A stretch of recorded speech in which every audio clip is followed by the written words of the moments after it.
Segunda carta do apóstolo São Paulo aos Tessalonicenses, capítulo 2, o versículo de número 11, está escrito assim: e por isso Deus lhes enviará a operação do erro, para que creiam a mentira, para que sejam julgados todos os que não creram a verdade, antes tiveram prazer na iniquidade. Amém? Vamos orar a Deus. Levante aos céus a tua Bíblia, a tua mão. Peça para que Deus, o Senhor, fale conosco. Maravilhoso Deus, amantíssimo, eterno e poderoso Pai, meu Deus, mais uma vez, Senhor, nós nos colocamos, meu Deus, labassuianda, labaia, olhando, labassuia, candarábia, a tua presença, meu Deus, para adorar, glorificar, meu Deus, para bendizer o teu nome, meu Pai, ó Deus soberano, aqui está a tua palavra, meu Deus, que a profecia viva, meu Pai, fala conosco, com a tua igreja, meu Deus, fala com aqueles que estão perto, meu Pai, aqueles que estão a longa distância, meu Deus, alcance os teus filhos, as tuas filhas, ó Pai, e os abençoa de uma maneira gloriosa, especial. Ah, Senhor, me canta a cheia, permita, meu Deus, que a tua palavra ela adentre, meu Pai, no profundo da nossa alma e que ela venha produzir o resultado pela qual ela é enviada pelo teu Espírito Santo. Fala conosco, meu Deus, em nome do Senhor Jesus Cristo, para a glória de Deus. Amém. Podeis assentar, meus irmãos, desocupe vossas mãos e dê uma salva de palmas para Jesus de bem alegre.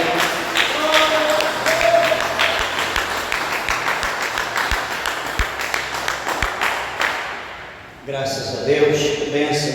Igreja, peço, por favor, rogo toda a atenção à palavra de Deus, em nome de Jesus. Peço aos irmãos, por favor, toda a atenção à palavra de Deus. Estamos aqui diante de uma palavra tremenda, uma palavra gloriosa, aonde aqui ela vai, o apóstolo Paulo, ele escreve à igreja de Tessalônica, aos Tessalonicenses, não só a eles, mas também a todos os crentes em Cristo Jesus, até o retorno de Jesus, até a volta do Senhor. E interessante que aqui este capítulo 2, ele fala para nós aqui acerca da volta de Cristo e sobre a vinda, do nosso Senhor. Lembrando que nos dias dos Tessalonicenses também se pregava, acerca da volta de Jesus, mas aqueles dias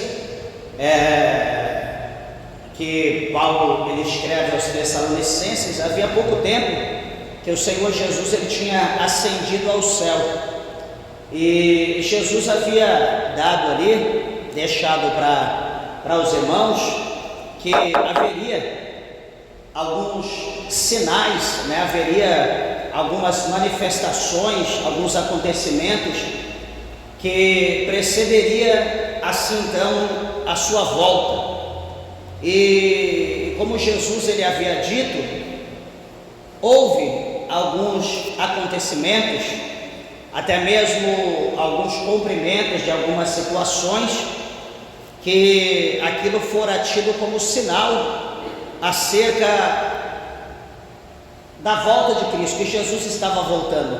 Por exemplo, os acontecimentos nos dias dos imperadores, como houve nos dias de Calígula, nos dias de Nero, imperadores terríveis que houvera na época dos apóstolos, e onde as pessoas acreditavam, por exemplo, nos dias de Nero, como que seria a vinda de Jesus, como que ele fosse o anticristo, E isso se levantou, né, muitas coisas, muitas perseguições, por exemplo, a invasão, né, por Roma, pelo general Tito, né, a Jerusalém, quando no ano 70 aproximadamente ele invade Jerusalém, e ali cumpre-se o capítulo 24, né, parte ali do capítulo 24 do Evangelho de Mateus, né, aqueles acontecimentos ali terríveis que houve. Então muitos, por exemplo, como os tessalonicenses, acreditavam que aqueles acontecimentos, aquelas coisas, aquela sombra que estava acontecendo, de tudo aquilo que foi predito por Jesus, era já a volta, o retorno de Jesus.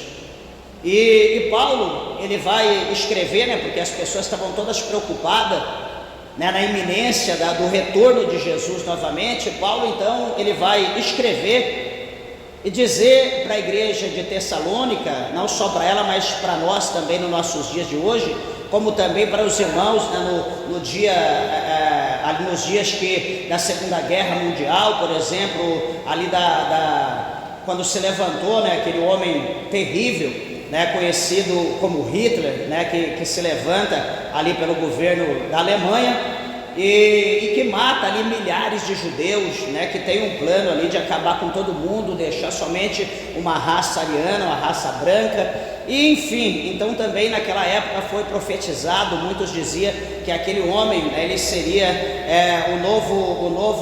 o anticristo, e enfim, né, recebeu o título, entre outras coisas, como outros homens, né, como Mussolini, como Stalin, entre outros aí que se levantaram, né, e isso está chegando até o dia de hoje. Mas porém, todavia, Jesus ele não voltou.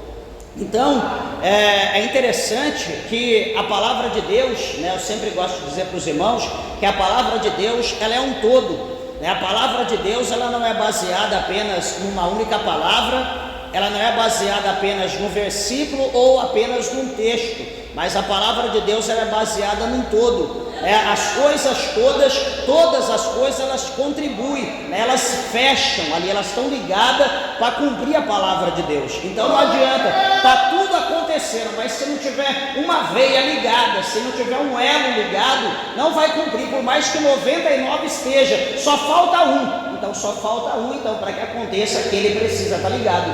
Não vai acontecer se não tiver ligado em todas as coisas. Então, por que Paulo ele vai despertar a atenção dos irmãos, né? Porque quando fala Jesus vai voltar, então de repente pode ser que haja um desânimo, de acordo com a fé das pessoas, um desânimo de continuar a peleja, o desânimo de continuar a sua labuta do dia a dia. Pode vir um desânimo que a pessoa não vai ligar mais para nada, a pessoa vai ficar em casa, ou a pessoa vai ficar no cume do monte, ou a pessoa vai ficar dentro da igreja esperando. Não, eu estou aqui, eu estou esperando Jesus. Espera aí, a Bíblia fala para nós, no mesmo capítulo 24 do Evangelho de São Mateus, que quando Jesus ele vier, as pessoas irão estar movimentando, irão estar fazendo tudo o que eles fazem naturalmente. E a Bíblia diz para nós que Jesus ele dá esse exemplo com base no capítulo 6, capítulo 7, 8 do livro de Gênesis. Quando o Senhor Jesus ele fala que os seus dias, a sua vinda, vai ser exatamente como foi os dias de Noé. Pastor, como foi os dias de Noé? Os dias de Noé, as pessoas compravam, as pessoas vendiam, as pessoas casavam, davam em casamento. Ninguém estava escondido, ou ninguém estava atento em cima do monte, olhando com uma visão longa, a longa distância. Alguém estava ali no satélite, não, todo mundo estava trabalhando, fazendo os seus afazeres, inclusive Noé. Noé estava fazendo as suas coisas naturalmente, a sua família, até que o Senhor deu a ordem e disse: Noé, agora entra na arca, eu já estou enviando os animais, os répteis, as aves vão entrar, entra também com a tua família. Então todos entraram, obedeceram a Deus, Deus fechou a arca por fora, e então, posteriormente, após 7 dias que eles estavam na arca, vai começar então o juízo de Deus, vai começar a chuva do céu, cair água do céu e subir água da terra. Então agora vai começar o juízo sobre a face da terra. Então quer dizer, ninguém estava atento a alguma coisa, eles tinham a certeza que alguma coisa aconteceu, o dilúvio ia vir, mas eles não sabiam de que maneira, então eles precisavam continuar nos seus afazeres, no que eles estavam fazendo.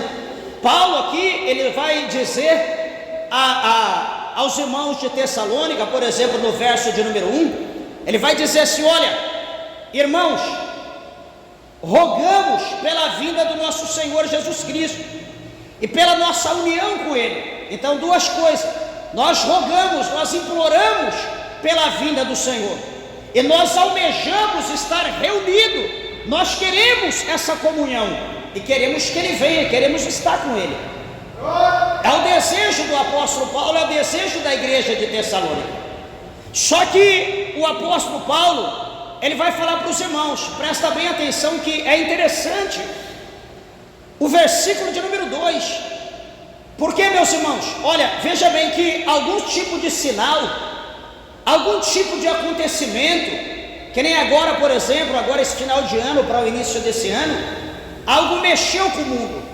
Por exemplo, alguém aqui talvez ouviu falar de OVNIs, outros de naves espaciais, outros de drones, lá na América, nos Estados Unidos, na Rússia, China, Japão, aqui no Brasil, se ouviu falar de uma forma global sobre essa situação.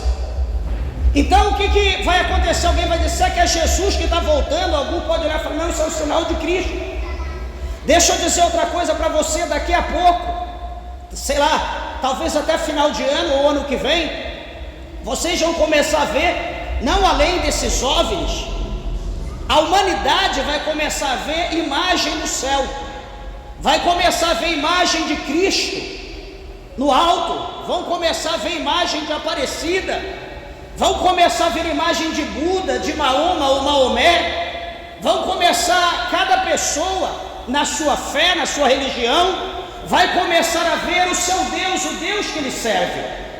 Então, o que vai acontecer? Que muitas pessoas que não têm o conhecimento vão dizer: Jesus está voltando, eu estou vendo o anjo Gabriel, eu estou vendo o anjo Miguel, eu estou vendo Jesus ali com a coroa na cabeça, Jesus estendeu a mão, eu vi a marca do cravo, o sangue pingando. Outro vai dizer: eu vi Maria lá, né, com aquela carinha de santa, ali com Jesus no colo, eu vi. As pessoas vão ver, anota o que eu estou dizendo, vão ver, porque isso tem que acontecer, porque os homens poderosos do mundo já têm tudo isso planejado para lançar isso, para confundir a mente das pessoas. Um dia vocês vão ver, vocês vão lembrar do que eu estou dizendo. Isso eu ouço desde a década de 80, já li sobre isso, inclusive desses OVNIs que aconteceu, que foi lançado agora recentemente.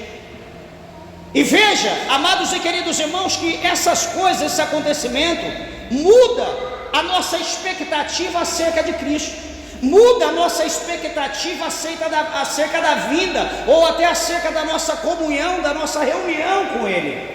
Olha o que Paulo fala no versículo de número 2, ele diz assim: olha, eu quero, que vocês não se movam, ou aqui na nossa tradução, que não vos movais facilmente do vosso entendimento, nem vos perturbeis, quer por espírito, quer por palavra, quer por espírito, ou epístola, melhor dizendo, como de nós, como se o dia de Cristo estivesse já perto.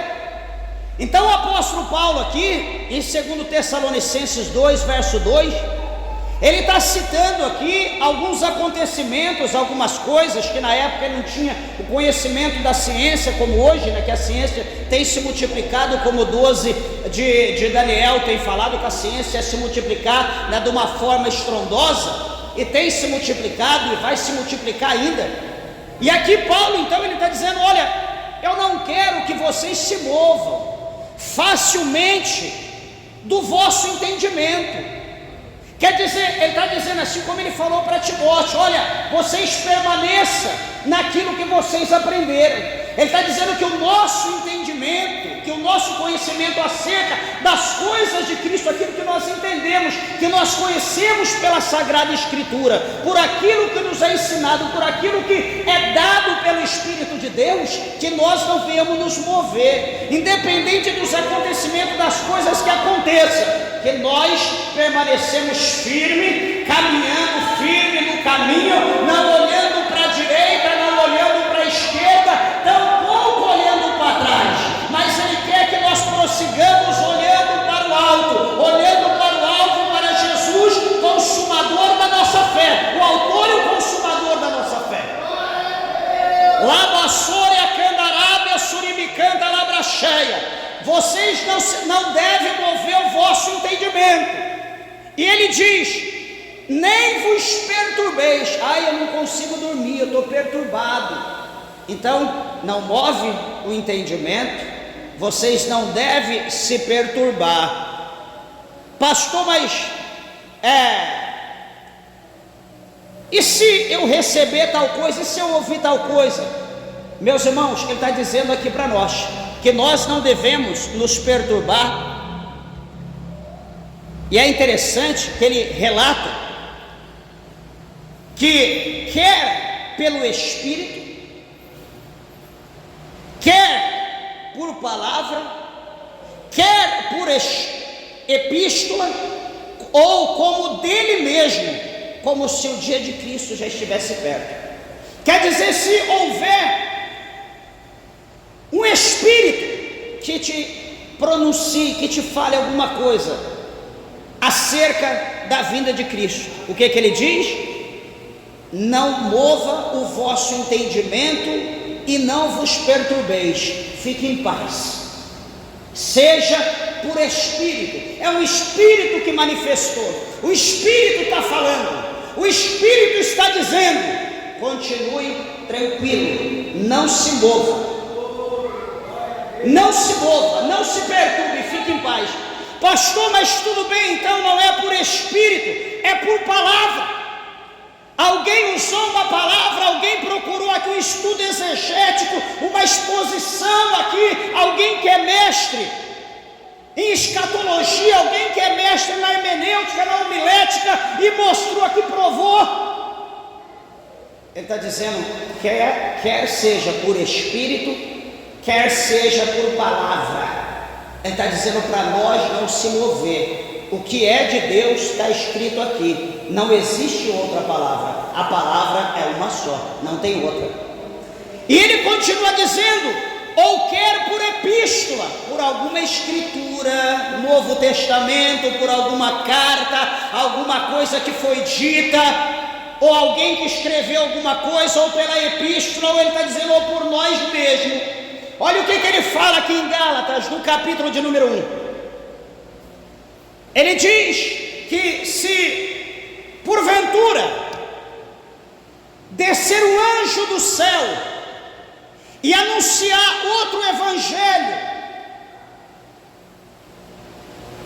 além desse evangelho que foi anunciado, se alguém vier anunciar outro evangelho, esse anunciador de outro evangelho, que ele se torne anátema, que ele se torne maldito, assim diz o apóstolo Paulo. Ele diz, ou se nós mesmos, ele colocando ele agora, ou se ele mesmo, ou se um dos apóstolos, um dos anunciadores da palavra, anunciar outro evangelho além desse, que ele seja anátema, que ele seja maldito também.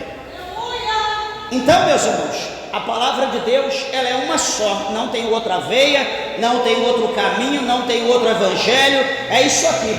O evangelho, o livro do Apocalipse, melhor dizendo, a Bíblia diz que está selado. Está selado, selado é o que? Está com cadeado. De maneira que João, ele escreveu lá no capítulo 22, ele dizendo que ninguém pode acrescentar ou tirar alguma coisa do que está aqui, porque está selado. Está selado. Quando está selado é igual um documento em PDF. Você recebe um e-mail, recebe um documento, está em PDF. você não consegue alterar, você só pode ler, você não tem como alterar, como apagar, ele está em PDF, você não tem como mexer nele. Agora, se ele estiver em Word, se ele estiver em outro processo, você pode alterar, pode diminuir, aumentar, trocar fonte, você faz o que você quiser. Mas quando está selado, está com o cadeado, você não tem acesso de tirar e nem colocar, está fechado. A Bíblia diz que está selada, então não se pode adulterar, não se pode aumentar. Só que nós vamos mostrar aqui para os irmãos que existe essa possibilidade do evangelho posteriormente ser adulterado, existe. Só que, meus irmãos, ele está dizendo que ninguém se mova ou ninguém venha se perturbar achando que a vinda de Cristo está perto. Ele estava falando naqueles dias aos irmãos de Tessalônica. E se nós perguntarmos hoje, pastor, e hoje está perto? Hoje, meus irmãos, com os acontecimentos que têm acontecido no mundo, analisando cada versículo da palavra de Deus, analisando as cartas, certamente está mais perto hoje do fim do que quando Paulo escreveu aos Tessalônica. Isso aí você pode ter certeza. Eu até disse para minha esposa hoje, estava me barbeando e conversando com ela, eu disse para ela que as coisas, o mundo todo, ali eu barbeando e pensando nas coisas de Deus, na palavra que eu havia lido, e lembrando que as coisas de Deus só têm o início e o fim. Então, lá no capítulo 24 de Mateus, a Bíblia está falando acerca do princípio de dores. Então está mostrando para nós que nós vamos viver o fim do início ali, e a outra parte nós vamos viver o início do fim, que é o início e o fim. Então o fim do início está acontecendo e nós já estamos para o início do fim, já estamos na segunda fase, na segunda parte da história do acontecimento do fim da humanidade, do retorno de Cristo. Nós estamos mais perto hoje do que antes. Isso aí você pode ter certeza, acreditando ou não, nós estamos vivendo isso. Então ele diz, olha, cuidado, fica tranquilo, achando que a volta de Cristo está perto. Ele dizendo naquela época, mas hoje está perto. Hoje a volta do Senhor está perto. Hoje nós não podemos mais coxar em dois pensamentos. Se naquela época ele já alertava os irmãos, hoje então nós não podemos nem dormir. Nós temos que estar atento toda a vida.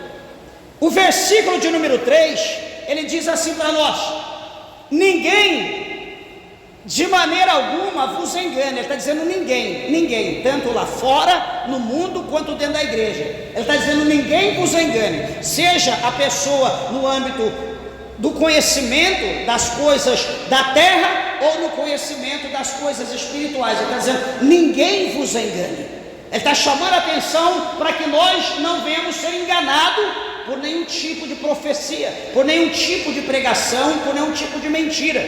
E ele continua dizendo, porque não será assim, sem que antes venha a apostasia e se manifeste o homem do pecado, filho da perdição. Então ele está dizendo para nós que alguma coisa tem que acontecer primeiro, para que assim então venha acontecer a vinda de Cristo. E a primeira coisa que ele diz para nós é o que? Apostasia. Apostasia. Quando se fala apostasia, mostra-se as pessoas virando as costas para as coisas que é santa, para as coisas de Deus. As pessoas retrocedendo, as pessoas voltando, como a Bíblia diz, a porca voltando ao despojadouro de lama e o cão voltando ao seu próprio vômito. As pessoas voltando para os velhos rudimentos, as pessoas abandonando a santificação, abandonando as suas vestes brancas, abandonando o corpo de Cristo e voltando para a prática pecaminosa. Então veja bem, queridos irmãos, que a primeira coisa é que tem que se manifestar a apostasia, e depois de manifestar a apostasia, que houver a mornidão, o gelo do âmbito espiritual, ele está dizendo aqui que vai se manifestar então o homem do pecado. O homem do pecado, conhecido como o filho da perdição. Igreja, talvez você não se atenha a isso, mas hoje, no século 21, hoje em 2025, Nós nunca vivemos um tempo tão propício para o cumprimento desse versículo 3 como está hoje. 3 coisas que precisa acontecer para que manifeste. A apostasia já está aí, mas precisa se manifestar o homem do pecado, o filho da perdição. 3 coisas. Inclusive eu vou falar isso em cada detalhe na quarta-feira no culto de ensinamento. Vou falar sobre essas 3 coisas. Estou estudando sobre isso. A primeira coisa, para manifestar o filho, vou falar sobre as 3. Não em tese, falar de uma forma geral. A primeira coisa, internet. Alguém já ouviu falar em internet?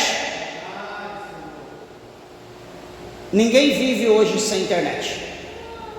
Segunda coisa que precisa acontecer, uma moeda digital. Alguém já ouviu falar em moeda digital? Estamos na iminência de aqui uns dias entrar aqui no Brasil Drex, a nossa moeda digital. Não vai haver mais dinheiro físico de papel, não vai haver, vai acabar. A terceira coisa que precisa acontecer, e talvez alguém nunca ouviu falar, mas vai ouvir agora, chamado inteligência artificial. Alguém já ouviu falar? Nós vamos falar quarta-feira dessas 3 coisas, tudo com base na Bíblia. Vou dar um estudo, culto de ensinamento, eu vou falar sobre isso. Então essas 3 coisas precisam acontecer. Por quê? Tendo essas 3 coisas acontecendo numa escala global, o único homem, ele dominará o mundo todo. Tranquilo, sem problema. É como você está dentro de um carro e você ter acesso a tudo. Está ali o computador de bordo e está tudo ao seu dispor. Tudo ali num toque de dedo, você faz o que você quiser.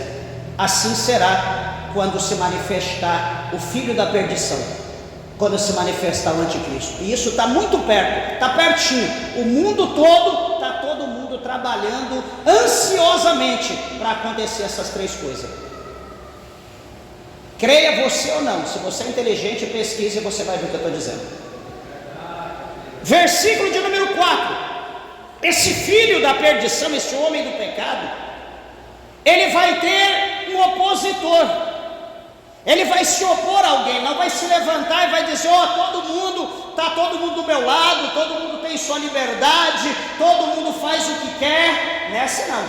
Ele vai ser o líder e todo mundo vai ter que se dedicar a ele, a sua reverência, a sua adoração, tudo para ele. E a Bíblia diz aqui no verso 4 que ele vai se opor, ele vai se levantar contra tudo, está escrito aqui, contra tudo que se chama Deus. É isso? O qual se opõe e se levanta contra tudo que se chama Deus ou se adora, de sorte que se assentará como Deus no templo de Deus, querendo parecer Deus. Ah, pastor, eu sou crente. Ah, pastor, eu não vou adorar. Ele está dizendo que ele vai ser Deus, a adoração vai ser para ele. Mas eu não vou adorar. Por essas 3 coisas, ele terá acesso à tua mente, ele terá acesso às tuas obras, ele terá acesso ao que você fala, ele terá acesso ao que você vê, ele terá acesso ao que você pensa. É o controle da humanidade. Então ele vai ser Deus, vai sentar no trono de Deus querendo ser Deus, vai se opor contra qualquer Deus, qualquer religião. Ele vai ser Deus e a adoração é para ele. Não sei se os irmãos estão entendendo. Por isso que eu estou dizendo para a igreja que nós estamos pertíssimo, muito perto, estamos um passo desse acontecimento. Eu quero estar com Cristo quando isso acontecer. Imagino que 3 anos, máximo, estourando, no máximo, longe demais, 5 anos, isso já vai estar acontecendo, já vai ter acontecido. Quem viver verá. Versículo de número 5. E o apóstolo São Paulo diz: não vos lembreis de que essas coisas vos dizia ainda quando estava convosco. Paulo está dizendo, aqui é uma carta, mas quando ele estava junto com os Tessalonicenses, ele já dizia isso. Aí ele está lembrando: olha, vocês não lembram que eu dizia isso quando eu estava com vocês? Eu estou dizendo de novo, eu estou dizendo novamente. Ou seja, Paulo está dizendo aqui que ele tem que estar falando continuamente para os irmãos não esquecer. É por isso, meus irmãos, que o escritor aos Hebreus, no capítulo de número 3, o escritor aos Hebreus escreveu que a doutrina de Deus, a palavra de Deus tem que ser ensinada todo dia. A doutrina de Deus tem que ser pregada todo dia, para que as pessoas não venham sair do conhecimento de Deus e não venham endurecer o seu coração por causa do pecado que está sobre nós. Então, se nós não pregarmos a doutrina, se o ensinamento não for constante, o nosso coração vai se tornar uma pedra, nós vamos esquecer. Então Paulo está dizendo: vocês não lembram que eu estava com vocês? Eu já falava isso, estou falando de novo agora por carta. Versículo de número 6, e ele vai dizer: agora vocês sabem o que o detém, para que a seu próprio tempo seja manifesto. Meus irmãos, o que é que detém o anticristo? A igreja detém. Só que nós lemos no versículo de número 3, nós lemos uma palavra chamada apostasia, que essa apostasia ela precisa ser evitada. Só que infelizmente o vento está soprando, a névoa da apostasia está baixando sobre o povo, e essa névoa está trazendo um desânimo, está trazendo uma fraqueza, está trazendo um cansaço, está trazendo um retrocesso, que hoje a gente não quer saber mais de orar, hoje nós não temos força. A gente tem força para ficar igual um papagaio, falando o dia inteiro com outra pessoa do lado, até cair, até fazer calo na língua, mas a gente não consegue ficar 10 minutos, 15 minutos, meia hora de joelho falando com Deus. Isso chama apostasia. Então o apóstolo Paulo está falando: vocês sabem o que detém é a igreja, o que detém é o Espírito Santo, o que detém é a adoração, o que detém é a glorificação de Deus. Então, não havendo oração, não havendo a manifestação do Espírito de Deus, não havendo, louvado seja o nome santo do Senhor, o derramamento do Espírito de Deus sobre a igreja, não havendo o ensinamento da verdade, o que vai acontecer é essa mornidão, esse esfriamento, e aí então aquele que detém a igreja não vai agir, porque a igreja não está preocupada, a igreja não está nem aí, para a igreja está tudo bem. Nós não estamos preocupados com isso. Quem é crente está preocupado com isso. Ele não está preocupado com ele, está preocupado com quem não ora. Você acha que a minha preocupação é comigo? A minha preocupação é com a igreja. A minha preocupação é com cada irmão, cada irmã que aqui está. Você prega, ensina, fala. Hoje eu estive aqui na igreja no início, eu falei: meu Deus do céu, eu falei no último culto, Deus revelou pessoas que não estão conseguindo orar. Falei: vem para a igreja às 6 horas, cadê? Não aparece ninguém. Parece que orar é uma sina, é um pecado maior do mundo. É melhor continuar fraco, é melhor dar lugar para o pecado, é melhor desviar do que fazer um esforço e vir para a igreja para orar. A preocupação, eu fico preocupado, só que se você não quer, paciência. Eu não vou pôr você no céu nem no inferno, você que está escolhendo ir para o inferno. Você que está escolhendo, porque com fraqueza, o Espírito de Deus não vai se manifestar na tua vida e nem as promessas de Deus vai cumprir na tua vida. Você precisa fazer alguma coisa. E você tem que começar a orar, você tem que começar a buscar, você tem que começar a chamar a atenção de Deus. Lembra de Lucas 18, a viúva batia, juiz, pelo amor de Deus, faça a justiça, até que ela alcançou de Deus. Mas, versículo de número 7, Paulo diz: o ministério não é da justiça, ele está dizendo o ministério da injustiça opera. Eu lembro, alguns anos atrás, nós estávamos em Santa Cruz de la Sierra, na Bolívia, estava com a irmã no carro, íamos para a igreja, e tinha um prédio bem grande, todo de vidro. Ela dizia: pastor, ali está o Ministério da Injustiça. Eu falei, não, mas é o que está escrito lá está esse Ministério da Justiça. Ela falou: não, é injustiça. Por quê? Falou: porque não tem justiça lá, é tudo corrompido, tudo comprado. Aqui Paulo está dizendo: o Ministério da Injustiça opera. Eu pergunto para os irmãos, aonde está havendo justiça hoje? Começa lá do nosso STF, começa lá de cima. Aonde está havendo justiça hoje? Se lá em cima está acontecendo tudo errado, imagina aqui no nosso fórum. Aonde tem justiça na terra? A tendência é cada dia piorar. O que é certo é conhecido hoje como errado, o que é errado é conhecido hoje como certo. O errado está perseguindo o que é certo, o que é certo está sendo punido porque ele é certo. Não é assim que está hoje? É assim. Isso está correto? Não, isso chama-se injustiça. Paulo está falando aqui no verso 7, porque o mistério da injustiça opera. O mistério da justiça está operando, está reinando, está em evidência, está trabalhando a todo vapor. É o que está acontecendo. Vai mudar isso? Não. Vai melhorar? Não. O que vai acontecer? Vai piorar, porque está escrito, tem que se cumprir. Vai entrar fulano de tal, vai entrar ciclano. Vai piorar. O gato, se ele está acuado, quanto mais você cutuca ele, mais nervoso ele fica. A tendência dele te atingir de alguma maneira vai piorar.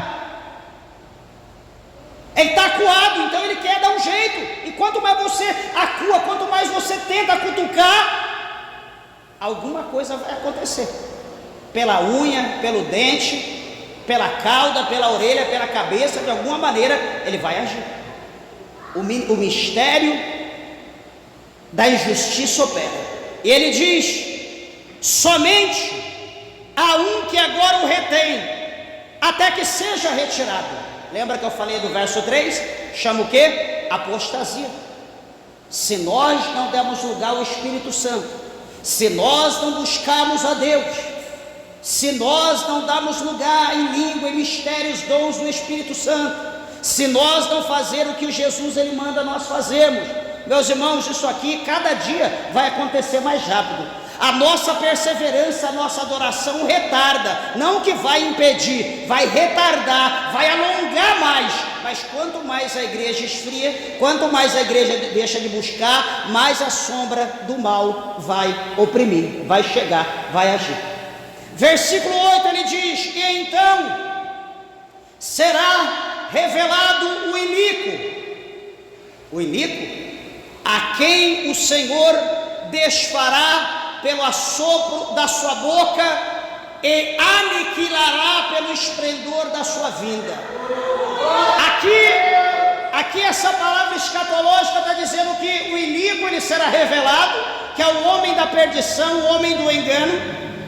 Está dizendo aqui que ele vai se manifestar, ele vai querer ser Deus, vai sentar no trono de Deus, querendo ser Deus que todos adoram para ele. Mas a palavra do Senhor está dizendo aqui que ele vai se desfazer pelo assopro da boca do Senhor, pela espada da boca do Senhor, pela palavra do Senhor, pelo Senhor, não é por mim, não por você, mas pelos céus, mas no momento de Deus, no tempo do Senhor. Aí nós olhamos para o versículo de número 9, e a Bíblia diz que esse iníquo, a sua vinda, diz a Bíblia que é segundo a eficácia de Satanás. Ele vai ser semelhante ao seu Senhor, a eficácia de Satanás, com todo o poder. Todo o poder, capítulo 24 de Mateus, versículo 24, diz que nos finais dos tempos iria se levantar falsos profetas, falsos mestres, falsos Cristo, queriam fazer tão grandes sinais, prodígios e maravilha, que possível for, enganaria até os escolhidos. A esse cuja vinda é segundo a eficácia de Satanás, com todo o poder, sinais e prodígios de mentira. Está dizendo o versículo 9. Pastor, o negócio está acontecendo ali, o bicho está pegando, o fogo está caindo. Mas como que é o pastor? Como que é o dirigente? Eu não posso julgar. Meu irmão, minha irmã, como que Jesus falou que nós conhecemos? Pelo fruto se conhece a árvore. Pelo fruto se conhece a árvore. Procura conhecer a árvore. Vê o testemunho da árvore. Vê qual tipo de fruto a árvore está produzindo. Olha para ele, vê se está com aliança. Olha se é casado. Quantas vezes casou? Quantas esposas tem? Quantos maridos tem? Olha como que está o nome dele na praça. Olha o que estão falando acerca. Olha o testemunho que ele está dando. Isso são frutos que a gente vai conhecer. Mas Deus está usando. Isso porque Deus está usando não significa que Deus está habitando. Usar é uma coisa, habitar é outra. Nós precisamos compreender isso. Porque Satanás, aqui a Bíblia está dizendo que Satanás ele vai operar com poder, sinais, prodígios de mentira. Nós vamos nos ater a isso, versículo 10. E com todo o engano da injustiça para os que perecem, porque não receberam o amor da verdade para se salvar.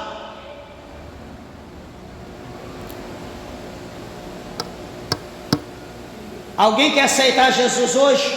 Não, hoje não, deixa para amanhã. Eu estou novo ainda, eu estou nova, deixa para amanhã. Vamos ler de novo? E com todo o engano da injustiça para os que perecem, porque não receberam o amor da verdade para se salvarem. Veja, Jesus, ele é o amor. Jesus, ele é a verdade. Jesus, ele é o Salvador. Quando nós dizemos, você quer aceitar Jesus? Nós perguntamos, você quer o amor? Você quer, como está dizendo aqui a palavra do Senhor, você quer a salvação? Você quer liberdade? Você quer ser salvo? Você diz, não quero. Então, quando nós dissemos que nós não queremos Jesus, nós estamos negando o amor, nós estamos negando a verdade e nós estamos negando a salvação. Nós estamos negando amor, verdade e salvação. Quando nós não queremos Jesus, nós não queremos o amor de Deus, nós não queremos a verdade, nós estamos querendo a mentira e nós não queremos salvação. Quando você não quer Jesus. Então, se você for sábio ou sábia, não sai daqui hoje sem Jesus.